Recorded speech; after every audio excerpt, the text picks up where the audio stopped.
ইলহাম তার মামার কাঁধে বসে আজকে গাজীপুর সাফারি পার্ক পুরোটা ঘুরেছে।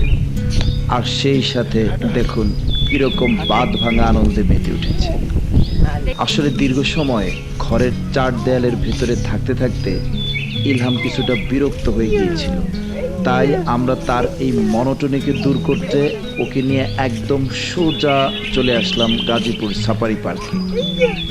আসলে ইলহামের মতো 10 মাস বয়সী শিশুর জন্য প্রকৃতি হলো সবচেয়ে বড় ক্লাসরুম।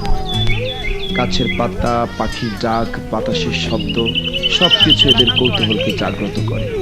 এছাড়া খোলা জায়গায় ঘোরাফেরা করলে শিশুদের হাড় ও পেশি শক্ত হয়, আর সূর্যের আলো থেকে পায় ভিটামিন ডি।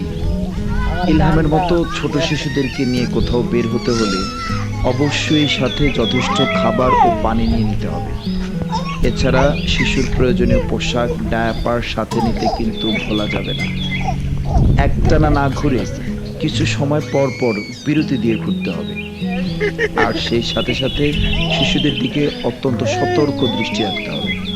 মাঝে মাঝে পরিবারের সঙ্গে বাইরে সময় কাটালে শিশুরা ঘরের বাইরের পরিবেশের সাথে খুব ভালোভাবে খাপ খাইয়ে নিতে পারে। ধীরে ধীরে মানুষ ও পরিবেশকে চিনতে শিখে। তাই নিয়মিত শিশুদেরকে নিয়ে যান প্রকৃতির মাঝে।